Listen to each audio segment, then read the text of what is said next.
High গরিবেরা, কি খবর সবার? এখন আমরা রোকেয়া ইউনিভার্সিটিতে রওনা দিচ্ছি গাইস।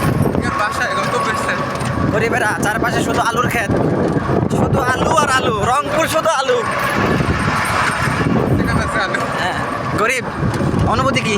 অনুভূতি ফুল অনেক ঠান্ডা। এই গরিবেরা, দেখা হবে ইউনিভার্সিটিতে। অবশেষে চলে আসলাম বেগম রোকেয়া বিশ্ববিদ্যালয়ে। এখানে এসে দেখলাম গেটটি মূলত নতুন করা, আগে এই গেটটি ছিল না। নতুন ভিসি আসার পর এই গেটটি উদ্বোধন করেন। যাই হোক, আমরা ভিতরে প্রবেশ করলাম এবং আমার গরিব বন্ধু মনির আর রমেনকে বললাম যে আমি ওয়াশরুমে যাচ্ছি, তোরা একটু ভিডিও কর, কিছু ক্লিপ নে। তারপর তারা দুজনে মিলে মাশাআল্লাহ আমাকে খুব সহযোগিতা করছে। বাকি অংশ দেখেন ভিডিওতে, তাহলে বুঝতে পারবেন। এইটি যে এটা হলো ক্যাফেটেরিয়ার এরিয়া। এই কুকুরটা দেখেন, এখানে তার লেজ দিয়ে কামড়িয়ে ধরিল। এখানে অনেক গাছ লাগিয়ে দিল। Assalamu alaikum. This is Robin in front of you.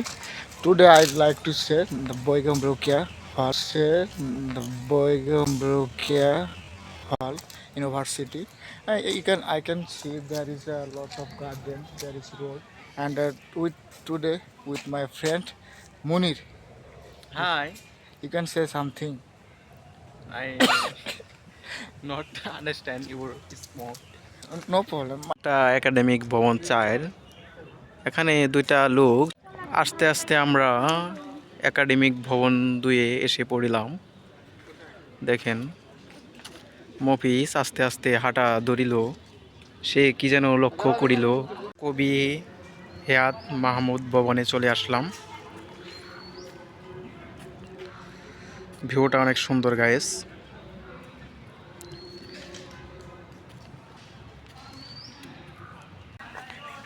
দেখ হাবু, দেখ দেখ কই আইছি হাবু, আসতে পারবি তুই? আসতে পারবি? দেখ দেখ। যাই হোক, একজনের ইংলিশ, সাধু, চলিত সব ভাষা চলছিল আমার ভিডিও। ক্যাম্পাসটি ঘুরে আমাদের মোটামুটি শেষ। প্রায় ৭৭ একর জমিতে এই ক্যাম্পাসটি অবস্থিত। সৌন্দর্যের দিক দিয়ে এই ছিল ক্যাম্পাসটি। তো আজকে এই পর্যন্তই। সবাই ভালো থাকবেন, সুস্থ থাকবেন। আল্লাহ হাফেজ, আসসালামু আলাইকুম।